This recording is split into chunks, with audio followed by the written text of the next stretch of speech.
Welcome to the fourth episode of Friends of Phil podcast. Grant couldn't make it today. Neither could Brian. Of course, Brian never makes the podcast. We've got a great guest today, comedian Deece Casillas. And let's get right into it, because I don't got much else to say about myself. All right, enjoy. All right, today we are here with Deece Castello. Casillas. Casillas. Okay. Deece Casillas. And he is a stand-up comic in the Texas area, an avid comic book collector, it looks like. That is true. And you're working on a comic as we speak, is that correct? I am. Actually, what I spent most of my day connecting with my artist who's in Brazil. So I'm trying to learn Portuguese so we can figure this out. Now, luckily, he speaks very good English because there's no fucking way I'm learning Portuguese. I speak Spanish, but Portuguese is like, it's I don't know if you've ever heard someone speak Portuguese, but it's like they trick you into thinking it's Spanish for like like half a sentence, and you're like, wait, what the fuck was that thing you just said? You got like umlauts in your language and shit like that. We don't have any of that. So that is interesting. No, I can't say that I've heard somebody speak Portuguese, but also I don't know Spanish, so I could have heard it. It's hard to say. I'm ignorant to it all, unfortunately. But yeah, so that's crazy. Working on a comic. You do comedy, so you are a comic who writes comics, and then you also do a podcast too. Correct. Yeah, I do a podcast called The Social Hour. You can shameless plug, new episodes every Wednesday at deececomedy.com. Yeah, coming up on 10 years of doing the show, actually. I'm at about, oh God, probably close to 460 episodes. We've been doing it weekly for it'll be 10 years in July. So that's incredible. That's real commit. That's outlasted most marriages in the country. So that's congrats. Yeah. Well, it's the longest relationship I've ever had. Yeah, put a ring on it. That's really cool. And just for our listeners here, like what kind of content do you cover on there? Man, it's been a crazy journey because the podcast has evolved a lot. When I first started doing it, it was just a buddy of mine and we were doing it more localized to I used to live in Washington State for a while, and we were kind of local to the city we lived in. Then we talked about broader subjects. We started bringing in guests, and then we brought in like a news anchor to do the show, like talk about world news. And then we parted ways, and he left the show, and I brought in a producer, and I kind of had a producer, news anchor, and those roles have shifted with people over the years. And then when COVID hit, started doing one-on-ones like this more. And then I moved to Texas. So and haven't built my new studio yet, even though I've been here a year. So like eventually I'd like it to move back to kind of the show it used to be, where it was, a news anchor producer, and it was, we had segments and guests, and really it was a fuller show. But we cover everything, man. I mean, I've talked to presidential candidates, comedians, artists, just people I want to talk to, Yeah, definitely. They've got to be someone interesting that, like the other day I talked to a guy who's a former Australian federal police agent. Okay. So I'm like, yeah, that sounds interesting. I don't know anything about that. Let's talk about that. So by the way, LaCroix is not an official sponsor of this at all. Personally, I'm a Soleil guy, but well, no, they're definitely not going to sponsor us after you said that. So you're on thanks a lot. Yeah. But yeah, we cover a little bit everything. I just like to talk to people, and some episodes are more serious, and some now are just irreverent fun. I've tried some solo episodes. The nice thing about not having a boss with it is like I can do whatever I want, and it's not my main revenue by any means. So it's really just something I enjoy doing. So I can do whatever I want with it, and if it does well, it does well, and if it doesn't, I don't really give a shit. I had fun. Yeah, no, that's totally fair. Yeah, this currently for me also is just a little side thing, just kind of let loose a little, have some fun with people I don't know, and enjoy it, you know, and it's been enjoyable. And like, we're not 400 episodes in. This is actually our fourth episode. Oh, So wow. yes, Number 4. you're beating me by about 100 times at this point, but that's we'll get there, or we'll divorce. You know, not Yeah, all we're gonna see. relationships, yeah, they don't all make it, like we said. Not Uh, statistically in America. no, but no, though usually it's for financial issues, and we're not making any money here. We're not spending money, so There's it nothing to might fight last. about. Yeah, right, exactly. We'll be fine. We'll make it. That's what I keep telling myself. Yeah. Um, but that's awesome though. So did you move to Texas? So from what I understand, Texas has become like the comedy capital. Was that the at all in mind when you moved there? Funny enough, not Oh not wow, really. okay. It's odd because like so and it's so weird because I moved to San Antonio, which is like an hour away from it's so close to Austin, but it's Yeah. not in Austin. And it was like, oh, you moved to everyone when they find I moved to Texas. Oh, you moved to Austin? I'm like, sure didn't. No. And they're like, why not? That's what. But here's the thing: like, I grew up I'm from LA, and I started comedy in LA, and then I moved from LA while doing comedy, and everyone was like, "Why'd you leave LA?" Like, well, because like unless I didn't want to get, I didn't want to be an actor, and Mhm. most comedians are like trying to do something else there. Also, unless you're established, it's really hard to get any stage time that's consequential. Makes sense. They'll be like, hey, do you want to headline this laundromat for $30? Or $40 worth of tokens. Yeah. It's like, no, I did. Yeah. Like the fucking Vietnamese couple who owns the nail salon next door. They'll come. They always come. They don't speak any English. They Yeah. don't fucking, but they'll come. I'm like, no, I don't want to do that. So I moved to Washington State, to a place where they had a club that I worked for already. And there were a lot, it was kind of this bird blossoming scene. And I was able to get up and do mics like 7 nights a week if I wanted, sometimes multiple Wow. nights a week. So like I could get up and it was real audiences. So I was like, boom, boom, boom, boom, boom, boom, boom, getting a lot of reps in and was able to extrapolate my growth like really, really quickly, which you Yeah. just can't do in some areas.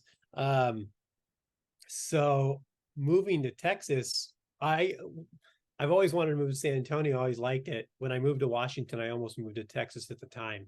And after COVID, I was just done with Washington. I wanted to be somewhere kind of left you alone a little more. Yeah. I wanted to be somewhere warmer. I hate the cold. I lived in Eastern Washington, and I wanted to be around Latinos again. I'm Mexican. And living close to Austin is a plus, but I didn't want to be in Austin. Because I'm busy enough. Like I'm full-time working comedian. I'm on tour all the time. I'm working somewhere. I run my own production company. We've got shows in 20 states. It's awesome. We've like about 50 venues we work with now. So like I stay busy.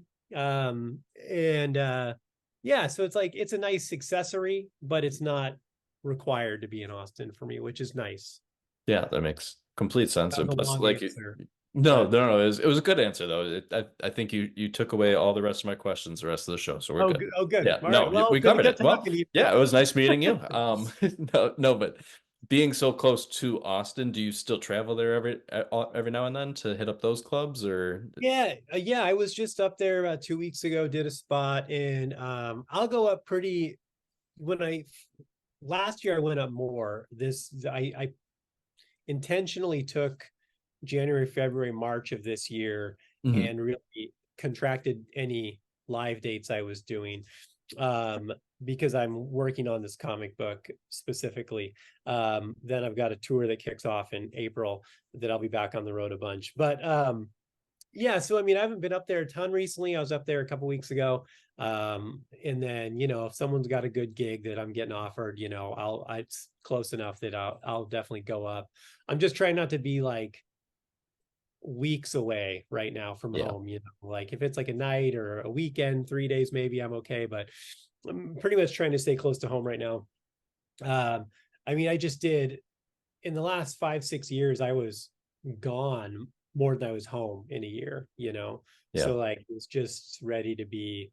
Um, I'd been in Texas for a year, I bought this house, trying to do some remodels, got some dogs, and just trying to like, enjoy some time at home, and then work on the comic book. So, but yeah, I mean, Austin's close enough where it's like I can pop up. There's a lot of stuff around San Antonio. It's a cool blossoming scene also, which was kind of why I picked San Antonio too, because it's San Antonio is like the seventh biggest city in America, which is crazy. It Yeah. doesn't seem like that when you're here, which I like about that. It seems like a little smaller place, but it doesn't have like this crazy comedy scene like it should. So I'm like, oh, there's so much potential there. Yeah, right. It's not saturated market already. You could kind of Yeah, build into it. Yeah, that's yeah. cool. Especially since I run this production company, we can, we've started a lot of venues doing, monthly comedy shows in San Antonio and stuff. So that's kind of more what I want to do. I don't want to work for someone. I want to Yeah. work for me. Then I can do what I want to do. Yeah, I get that 100%. And so now you said you got started in LA doing comedy. How long ago was that? When was like your first open mic? It's I I say 15 years, but I think I've been saying that for like 2 or 3 years. I mean, yeah, it was probably uh 2006. Okay. So, what's the math on that? Uh 13? Oh, no, 16, right? yeah, so it's like 16, 17 years 16, probably. 17 years, Yeah, it's roughly. probably Yeah. 2006, probably something like that. So yeah. Very nice. Very nice.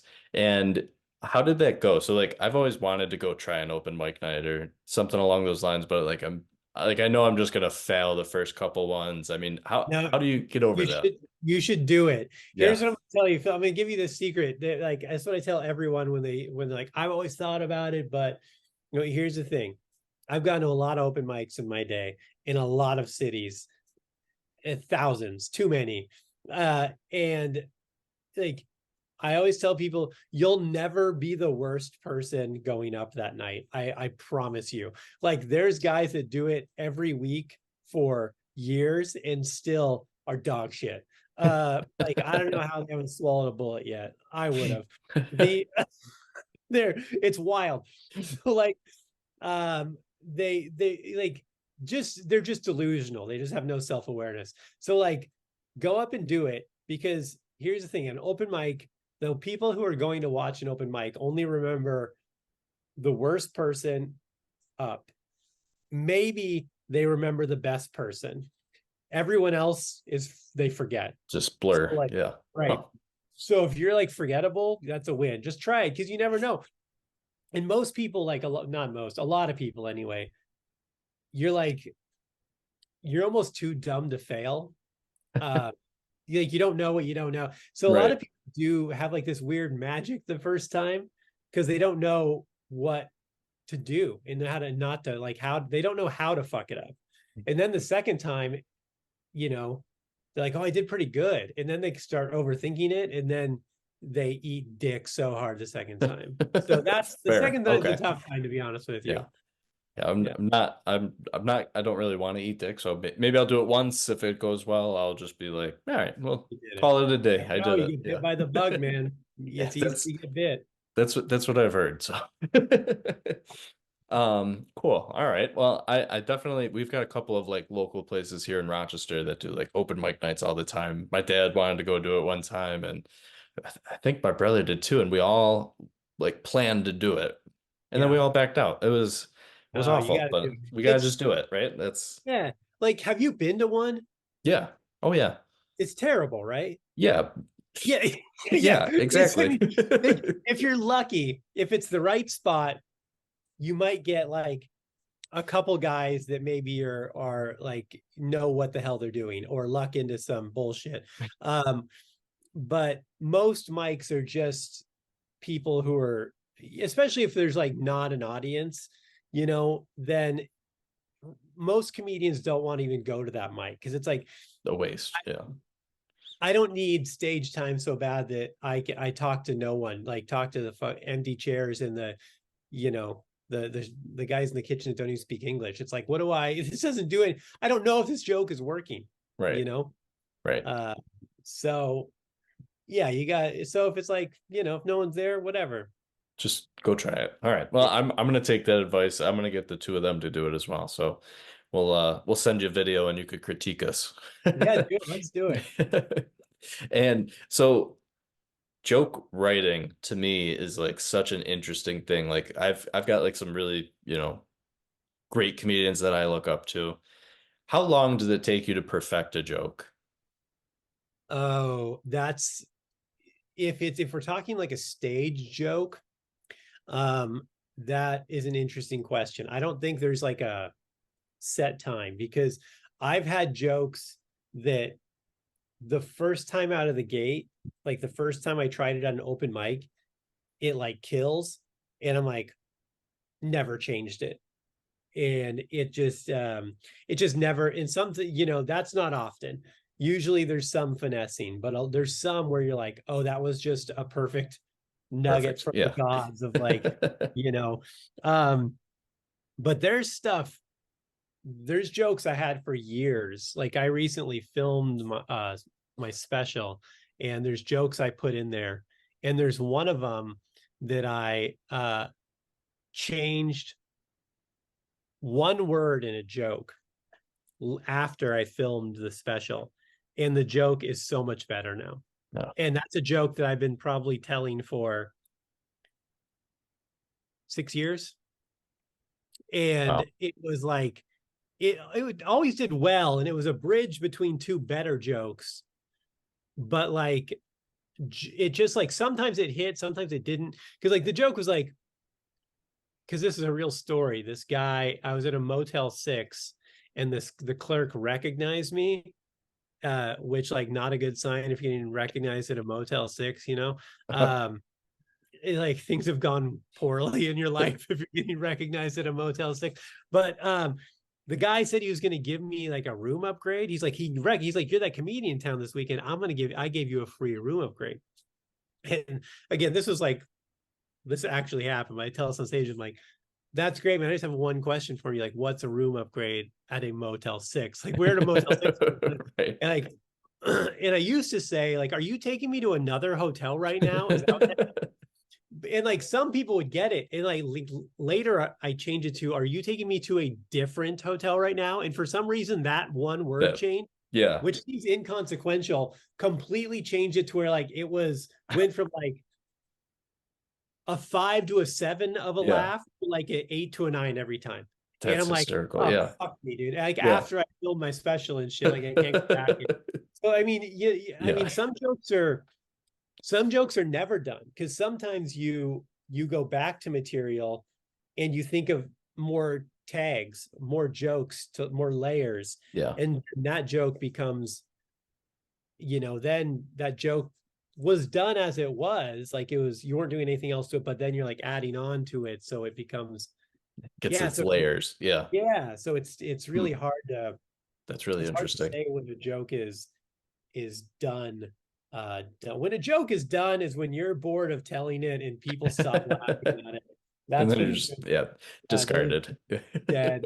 But yeah, I mean, as for like writing jokes, it's really it's kind of a crapshoot. Some jokes really, like I spent uh um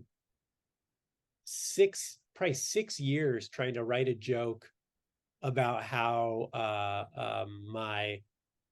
my brother's son, my nephew, didn't think I was real, because like we just don't have, my brother and I are very close. Gotcha. And like I hadn't spent a lot of time with my nephew, except when he was like I met him as a baby and didn't really see him for like years, and he just didn't believe I was real.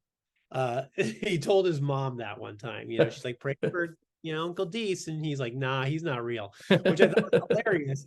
I tried to write it, just I couldn't figure it out. I couldn't get, couldn't make it work for years, and then one day it just, the story, the joke was about, the joke was telling the story that he didn't believe I was real. Like that was funnier. That's than the joke. Yeah. And was able to build around that. So I love that. And do you find a lot of your jokes come from like actual experiences? for me, like 100%. Like there's really, I don't know if there's any joke I have that isn't based on some sort of thing that's experience, or but there's a saying in comedy that's fib until it's funny, Right. which means you could be telling a joke that's 99% truth with a little embellishment just for like curve the edges to make them a little funnier, or it could be 1% truth and you're completely, but it's all got something based in reality. Most of the things I talk about, I'm trying to think if there's anything really that I'm not sure if there's anything I say in my set that isn't really true or based in reality or something that's happened to me in some way, shape, or form. I think that's the most relatable. It's easier to do that comedy. I don't want to say easier like it's a cop out. I just mean it's easier in the sense that it comes off as authentic because it is. Yeah. Like you're not fabricating stories. You're not having to remember things that didn't happen. You're just telling a real thing with some spice. Right. Yeah, exactly. Some embellishment to, like you were saying, round it out. And the sorry. You drank, I got something in my throat that was weird. It was maybe a ventriloquist act or Yeah, something. geez, got it. Yeah. I'll host this here. Yeah. No, Go all night. no, you're good. So that's super interesting to me. Just the fact that they say, like, comedy comes from real life, comes from Yeah. shared experiences. That's how you're able to connect with your guests and your audience. Have Yeah. you ever professionally, so since you've been, more doing this as like a full-time thing, have you ever just completely bombed or had an audience where you just really had a rough time? Oh, yeah. Yeah. Yeah. I mean, any comedian who I don't care how long they've been doing it, Dave Chappelle, doesn't Right. matter who you think is the best, whoever you think's been doing it the longest time. If they tell you they haven't bombed in the last calendar year, they're fucking lying to you. Hmm. They're lying to you, or they're so delusional they don't realize when they're bombing. And also what it means is if you're not bombing, it means you're not taking chances. Because you got to take big swings, and sometimes you fucking whiff it. Yeah. Like there's a lot of stuff you may think that's funny that just does not hit. And I've you do like corporate events or these different stuff, and I did this private party at a brewery last year, and they asked me to come do this show, and they had like the packed out crowd, did it just for their mug club members, and it was just like, it wasn't terrible, but it was tepid, and I'm like, you're just like, just power through, I'm like, what do you guys want out of this? But the thing is that it's like, if I was bombing all the time, if you're bombing all the time, it's time to think about what's happening. But Yeah. like, I do so many shows, and I have done so many shows over the years where I can look at it and be like, well, this is you guys. Like, this material works. I've toured across the world with this material and done fine, done well. It succeeds far more often than it ever fails. So like, this is not a me thing. Yeah. Whatever reason, it's not connecting with you guys, and like, okay, that just happens. Do you find your humor connects with certain parts of the country over, other parts, or, Yes. So like, I mean, it's, you kind of figure out, if you do this long enough, you want to do it longer and better, you figure out a way to be palatable everywhere.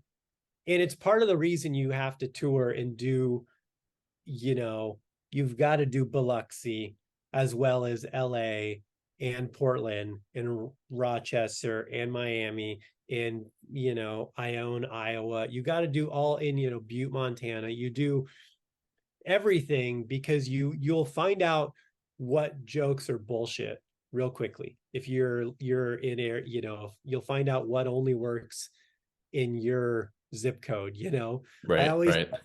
there's a lot of comedians I know that have a lot of strong opinions, but have never done comedy out of the zip code they live in. And I'm like, great, man. I'm like, it's like, I lived in the Northwest for a while, and like, it just wasn't my vibe. It's not my thing. I don't like the cold. The culture's not really my thing. But like, take Portland, for instance. Portland is a very specific Yeah, uh demographic, right? I for think we sure. can all put our mind to what Portland is.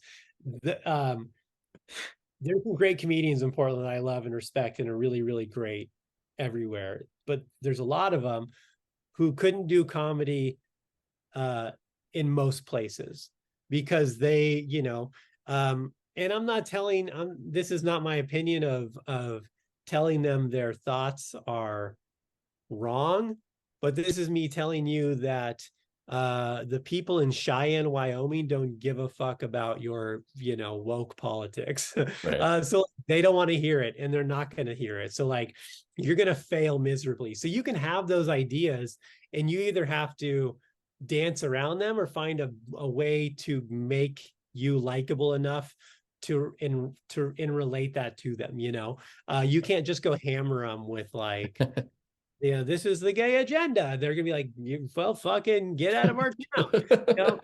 And like, I've seen people do it. There's comics out there that are like, have a smart enough IQ Yeah. comedically that they can do it.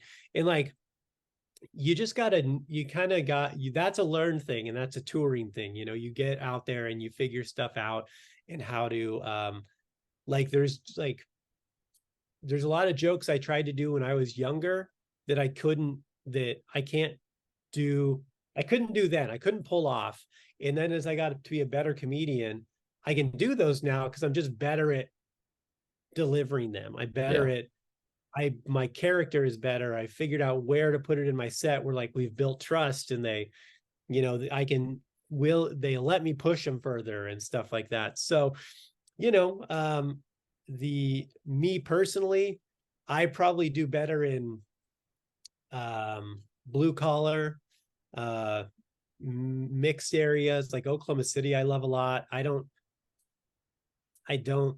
really love playing places like Portland or Seattle a ton, to be honest, just because a lot of times the audiences are just not a lot of fun. Again, the ideas and stuff I'm not commenting on that. What I'm saying is like, we're at a comedy show, like we're just having fun. Right. And You're supposed to say outrageous things, be a little more loose. Yeah. Just have fun. Yeah. Like I'm Mexican. Like, I came from a big Mexican family. My dad was born in Mexico. Like, I mean, and I did these in Olympia, Washington. One time I did these jokes about I got like 25 minutes about being Mexican, because it's part of my life, big part of my life. Mm-hmm. And this, hippie white girl comes up to me after the show, and she's like, you can't talk like that about Mexicans, and I'm like, well, like, thank you. Maybe, but first of all, too late. I already did. Second of all, like, that's, me, that's my Right. culture. Yeah. That's right. like, why are you allowed to tell me what I can say about, my people? About yourself. Yeah. Right. Yeah. That's crazy. That really is just crazy to me. Wow. That's like, do you run into people like that a lot, or is that kind of like again, more of a niche where you are? Yeah, no, I mean, not as much anymore, just because like, that was kind of earlier in my career. You get better at like navigating those things, and again, presenting them in a way where more people will you're just Join you strong. than fight you. Yeah. Yeah, Yeah. you're just stronger in the way you present them. Yeah. And they're not looking to fight you on it. Yeah.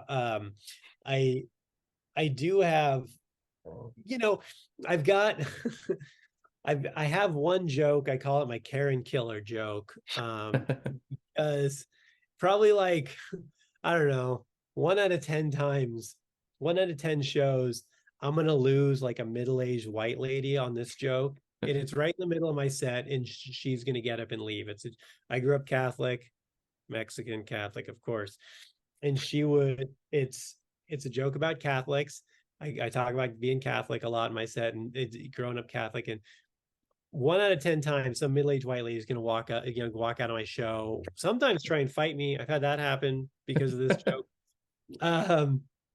So that happens, but also it's like, that's fine. If it's a joke. I mean, the joke is about, it has to do with the rampant sexual abuse in the Catholic Church. Yeah, And fair. and the thing I always say is, I'm like, why are you getting mad? I'm like, you're getting mad because, like, if that was so crazy of an idea, you'd be confused at that joke, but you get the punchline because that's a real thing that happens. You're aware of it. Right. You're just mad I'm making you look at this ugly thing. You want to, like, the rest of the week be like, nah, I don't think about that. So you're just mad that I'm making you face this thing that you can, like, do mental gymnastics to never have to actually look at it when you throw in money in the plate every Right. damn The fact that she was mad at you and not the situation is right. kind of a joke in itself there. I mean, well, yeah, I mean, I've said that to people on stage when people get mad at me. I'm like, lady, I'm like, you understand. I'm like, I'm not saying I have fucked kids. Like, right. I'm saying that the priests have, and a lot. A lot of them, right. So, yeah, I'm like, if you don't like that, don't get mad at me. I'm just talking about it. Like, stop giving them money every Sunday, and maybe the problem will alleviate. But that, they don't want to hear that, No. But again, that's fine. Like, that's, if I'm going to lose people like that, that I'm fine with, because that, I think, is funny. That's it's not like I don't think that's an insensitive joke either, because that's not, because there's stuff that I don't believe in a line in comedy, but, like, that's a thing. It's a reality, and, like, you're just not willing to face your reality. It's ugly for you, and, like, if you got to leave because of that, like, that's fine. You're That's not going fine. to like the show. It's probably going to get worse. So Right, exactly. Yep. No, it's totally fair. So, Deece, is there any comedians that you kind of looked up to growing up? Yeah, my favorite comedian ever, unfortunately, just passed away. I think about 2 years ago, was Norm McDonald. Yeah. That guy was that guy spent a 40-year career just entertaining himself and letting us watch. Yes. Which was fucking amazing. Like, my comedy is nothing like his, because I don't think you can replicate that voice, and I think if you try, it's really obvious. The guy was brilliant in my mind. I just loved. He's one of the guys that I first, one of the early memories of, like, understanding a joke, like understanding the process of a joke. I don't know how old I was, but he used to do Weekend Update on Saturday Night Live, right? Yep. Mm-hmm. And he had this joke that was like, top 10 worst jobs in America. List of top 10 worst jobs in America just came in. Second worst job in America, crack whore. First worst job in America, assistant crack whore. And you're like, and like, it was I just remember laughing. I'm like, that's so fun. Like, that misdirection. Yeah. And just very simple joke. But it was one of the early times I remember, like, oh, that's like the structure of a joke, like this simple premise, set it up, boom. Boom. And yeah. So I mean, I adore that guy. I think he was just brilliant. He's definitely the guy I always said, Yeah. when it comes to comedy for me. He just I've always come across his, like, his best ofs and everything like that from Saturday Night Live and on Reels and TikTok and everything like that. And I could sit there and watch him for hours. I mean, he's just so funny, and all of his roles, in like Sandler's movies and everything like that. I mean, just really talented guy. And well, just such a unique guy. Like, no one, because he just was him. It's like Theo Vaughn. I don't know if you know Theo Vaughn. Of course, So Yeah, a comedian who I really respect on great. Mhm. He's so himself. He just is who he is, Right. and it's so organic that it's like infectious, and it feel like love him or hate him, he's just being him. Yeah. And it's so obvious, and I really love that in a lot of when a comedian can just do that, and it's so just naturally Natural. Yeah, funny. definitely. Yeah. I mean, he's another one. Theo is just on, especially podcasts. I mean, he is on every podcast, every major comedian's podcast. I mean, he's just having a good time, and you could just tell he's just having a good time too, which is Yeah. it makes it enjoyable. Well, I remember the first times I heard him on a pod before he was popular. I mean, this is probably 10 years ago or so. He was on some podcast and he started telling stories. It's just this crazy shit. Like, man, this town I grew up in, they were doing experiments on monkeys and they all got loose. We had to go, they gave us a nickel and a bag of chips to go catch them. And so you're like, the fuck is this guy Right. talking about, right? Like this can't be real. And then the more you get to know him, and I've met him and worked with him and stuff, and like really that's like it's who he is, It's just you him. know? All right. So it's And not an act.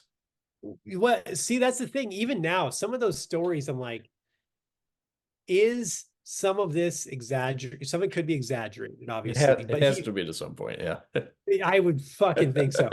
But also, if you look at the town where he grew up, there was a lab, there was a facility with like that story with the monkeys. That's there, they did get out and stuff like that. Whether he was one of the kids, whether that actually happened, and I mean, the Yeah. monkeys were there and got out. So, like, you write the rest, or I don't know. I don't know. So, That's so interesting. Yeah, he does always come across to me as like genuine, but is it like, I mean, is he just really that talented of like an actor, or does he seem to be that's him in real life? I mean, I think he definitely leans into it. Yeah. He Well, leans yeah, for into sure. it. Yeah. But I think that it's because he really is that guy, though. Like at his core, he's, what is him is shining through so much genuinely, and he can, you get to play off that and you get to play it up Right. and get the best of that. But my God, what a just unique. Complete character. Yeah, it's another thing that like you can't replicate it. And I've seen, there's times when you see comedians doing stuff, and I'm like, dude, this guy's trying real hard to do Theo Vaughn right now. It's like, Right. find your voice, buddy. But hopefully you find your voice and get away from this. But And so, all right, time to name drop here for a second. Who's one comedian you've always wanted to work with, and who's one that's your favorite that you have worked with? well, one that I always wanted to work with and never got to, unfortunately, was Norm McDonald. The sad thing was I was actually this club I worked for in Washington State, the owner loved me, and she would always like she gave me she was way too good to me with bookings and like, who do you want to work, who this and that. She's like, and I go, and she asked me this years ago, and I was like, Norm McDonald. Like, if I could work for open for anyone, Norm McDonald. If you ever get him here, like I'll host, I'll middle, whatever. As long as I can be on the show with him, like Yeah. that's dream. And she's like, well, we've actually been trying to get him. She goes, if we do, I will, 100% you're on the show. So, um, they got him. I got booked to feature for him. The show would have been May of 2020. Well, I don't know if you remember what happened in February, March of Yeah. 2020. I'm familiar. Yeah. So that show got canceled, and Jeez. before, things came back, he died. Yeah. Jeez. Um, so I never got to work for him, never got to work with him, never got to even I met him a couple times early, like in LA at the Improvs, like just after I'd go watch him, and I would, Mm. say hi after meet him is like hi. Right, Uh, right. so he's one that forever would have wished that I could have at least seen live and said I was on that show. I watched him live a bunch, but it was like I bought a ticket to this show. Right. The who have I worked with that really stood out. There's a couple. Whitney Cummings is Hmm. probably one that she was amazing to work with.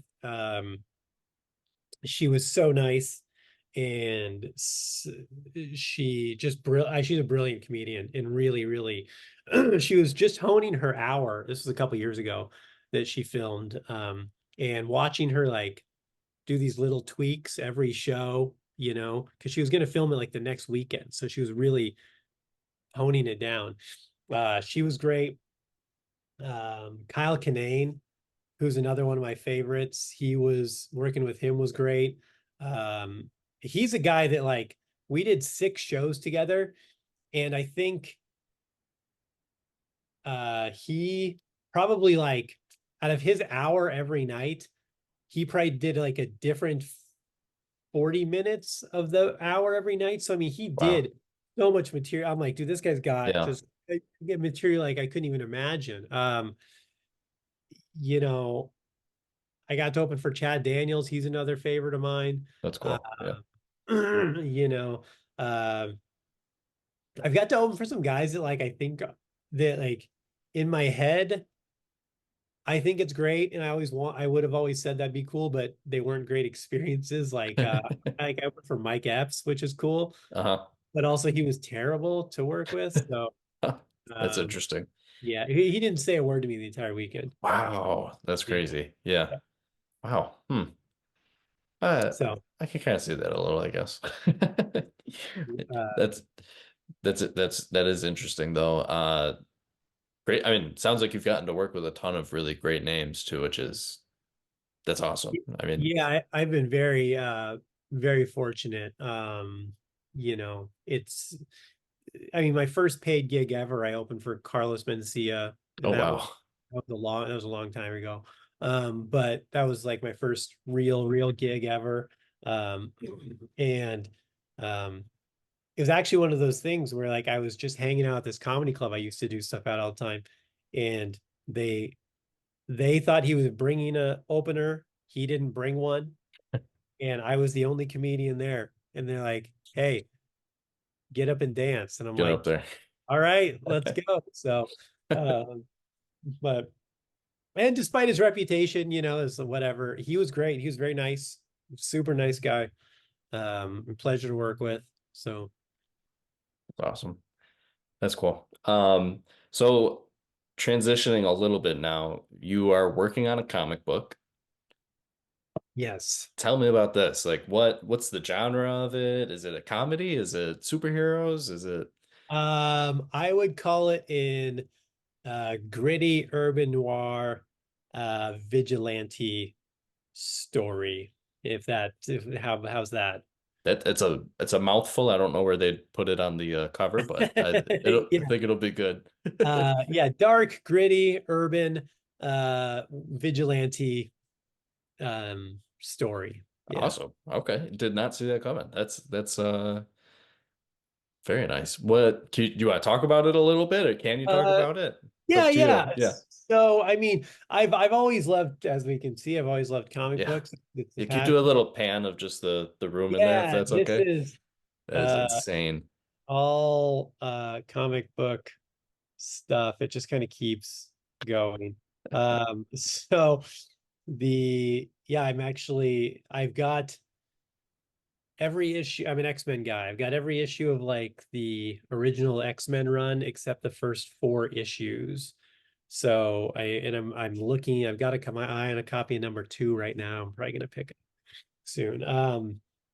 So the but I always wanted to write comic books, and I've I just finally I've tried a couple times to get this project off the ground with artists, and it's just never really worked out. So but they were always kind of amateur artists and not really, like I'm like, hey, let's do this passion project. And a couple years ago I actually had a deal to do this comic book with a publisher, and I ended up walking away from the deal because it wasn't going to happen exactly how I wanted it to. They wanted to make some changes that I just wasn't willing to sacrifice my vision. Yeah. And you know, maybe this comic book will come out and it'll be terrible and they were right. And I should have fucking listened. But I just kind of didn't think it was the right fit, you know, and so I kind of backed out of that, walked away from that, and kind of, you know, spent the last year settling into Texas and um, doing comedy stuff, film my special, release that. I was just busy. And then finally, I'm like, you know what? I'm going to take the first couple months of 2024. This thing is written, it's been written. I'm going to find an artist, like a real artist. I'm going to hire an artist. I'm going to put the money into it and get the first issue completely done. Art, inked, lettered, colored, everything. And then submit it around, see if I can get some eyes on it. I've done a lot of stuff in comic books in kind of tangentially with some conventions, and I know some people at some publishers. So like, not that there's like a, hey, just send it to us and you're Right. golden. Yeah. Where I can be like, hey, I'm sending this in. Can somebody at least not directly throw it in the trash? Like, Right. I know it'll get read at least. Yeah. Which is the least I can, which, you know, most people it just kind of, so and then worst case scenario, I'm totally fine with just self-publishing, crowdfunding, and putting it out there. I know some independent comic book publishers that I can get promotion through, and then when I tour, I'll take it with me and tour it around and do stuff at comic book shops during the day, signings and promo stuff, and then sell it at night too during the shows. So That's awesome. That's awesome. And I mean, would you like to see this become, you know, your main source of income? Is that kind of the goal for this, or is it still more on the passion project side? you know, it's I definitely love to do more of it. I mean, I really like um I've got a wealth of writing. That's what I wanted to do when I was young, really. I wanted to be a writer. I mean, I published a book back in 2010. I used to do comedy writing like for sites and stuff like that. And I've done, you know, I've written a million comic books that are ready to roll and stuff like that. So I would love to definitely do more of it. You know, I'm in a position, luckily, with my comedy that um, I can be more discerning and choosy about what weekends I take and where I go and what I do. You know, I'm not desperate for stage time or income. So like, which is nice. It's a good position to be in. So you don't have that a lot in comedy for a lot of years. So I'm able to kind of, you know, eh, put investment into other stuff and spend time doing that. And yeah, I think I would love to spend more time doing it. And, you know, I'd still do weekends, you know, a couple weekends a month and stuff like that. But definitely spend a lot more time writing and doing the comic book stuff. Definitely. That's so cool. I mean, they kind of go hand in hand. You're writing jokes, you're writing stories, manuscripts, stuff like that for Yeah. the comics. I mean, you lived out the dream that you wanted, it sounds like, which is Well, not many people get yes, to say that. it's funny because like you know, every adult in my life was like, you know, you can't just be a smart ass and read comic books. You got to make a living. I'm like, well, it turns out you Right. fucking can, Yeah, lady. right. Go Uh, take a seat back on your yeah. 9 to 5. Yeah. I don't know if it's so turns out you can. It took me, you know, took a while, a lot of work, but it's fucking possible. Yeah. No, Yeah. I love that you were able to kind of see through the whole process. I mean, it sounds like you're doing exactly what you want to do, which is, you know, like I said, not many people get to do that. So that's really cool to see. Yeah, you know, it's just such a weird I think there's not enough people just don't have enough like long-term vision. They don't have enough foresight to really look at what's down the road, you know. Especially today. I mean, I get it, whatever, where everything is instant, you know, everything is instant gratification on with how many likes do I have, or you want to know something, you just talk into your phone, or you want, you need a roll of toilet paper. You order it on Google and Amazon. In 7 minutes, they drop it on your head with a drone. It's like everything is instant, right? Right. Um, but man, some things are worth working for and taking the time, and like you'll appreciate it so much more when you get it. But you got like, man, put in the work and the time. Like we've all got, hopefully, the time.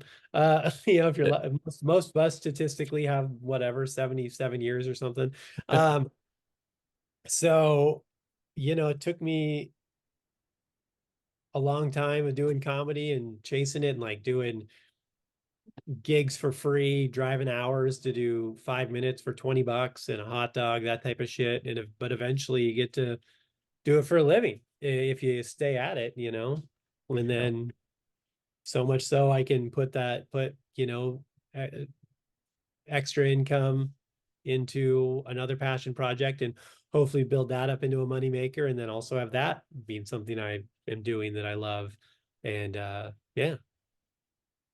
Love that. I love that. That's one of my goals, I think, is to kind of get into that where I could just kind of do what I want to do and make that a long-term thing for me. And it's definitely a grind, and I'm going to continue Yeah. working on that for sure. So Yeah, I think it's like, I think mentally it's harder now than ever, but also the world, it's easier than it ever has been because we have the internet.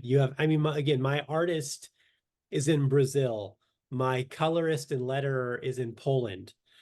But we communicate the same way we are right now. Like we hop online and we talk, and he sends me something over Messenger, and I get it instantly. I can instantly respond, and the process is very quick.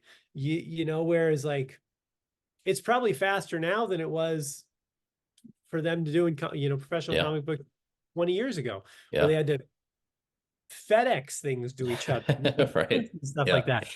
definitely, So you have access to so much information and so many resources, and you can you can film a, a movie that looks Oscar worthy on a fucking iPhone, right, for like sure, everyone has an iPhone. yeah, And if you don't have one, just go, just steal one. yeah, They let you do that now. They don't even stop you anymore. yeah. But you can, As long as it's one of the older models, I think it has to be under yeah, like a yeah, thousand dollars, right? Yeah, they're good to yeah. go. Oh, You that can was the just 12. yeah, Let him yeah, take it. yep, it's fine. I think it rings out at 9.99. Should be Yeah. fine.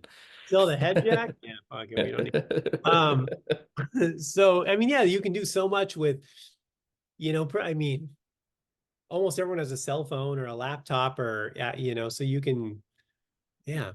Yeah, definitely. I mean, there's really no barriers to. I mean, even it's great. Like, I mean, I see almost people with smartphones. Oh yeah, I mean, there's really no barrier anymore to the technology either, where it's like everybody, your 7-year-old that lives down the street has an iPhone. I mean, like you're right. saying, there really is no barriers anymore. Anybody could do anything if they put their mind to it, or they set aside the time and they learn the skills needed, and Yeah. it's definitely it's an interesting time right now. And then Yeah. Well, it's not there's so many tutorials too. Like, I mean, listen, I I mean, I'm a goddamn Mexican with a GED. Like I dropped out of school in the middle of 8th grade, and I didn't have email till I was like 23 years old or some shit like that. It was very late into the game with all the technology, but I basically became a fucking sound engineer, figuring shit out, mastering albums and doing stuff, had a whole sound studio. Yeah, I ran a podcast network for a while. I figured out how to do film stuff, and you just watch tutorials and spend time practicing, and like you can do it. yeah, Yeah, you'll get there. the information's out there, and you just got to dedicate the time. Yeah, definitely. Well, Deece, I really appreciate you coming on, and I think this was a great talk, especially just the inspiration of following, your dreams, getting to where you got, and then just the awesome hearing about all all your time doing stand up, and really enjoyed talking with you. So I greatly appreciate you coming on the show. Yeah, thanks for having me, man. And then Of can I shout out some course. links? Whatever you'd like. Yeah, go for it. Go follow me on Instagram at deece.comedy. That's probably I'm trying to build that following. Like I said, I just filmed my special, Not Your Cup of Tea. It is available on my website, or you can find links on my website, deececomedy.com, or Instagram, Facebook, etc. And you can get it. It's all donation based, so you can buy it for as little as $1. Dick move, but you can, or whatever you want to do. So please buy it, watch it. It's a culmination of years of work, and it turned out really great. Look out for the comic book coming soon. We'll have more. Follow me on Instagram. Like I said, we'll have more information with that. We should have it all done and looking for a home around April. Oh, wow, that's gonna be soon. Okay. Yeah. Yeah. And then, so we'll have more information on where it's going to land and how people can get the first issue. And yeah, come see me at a show. I don't hit the East Coast that much these days, but I'm around, I'm around. Check my calendar. I'm all over the US and stuff. Awesome. And he's got some great clips of his stand-up on YouTube and Instagram as well. A bunch of shorts.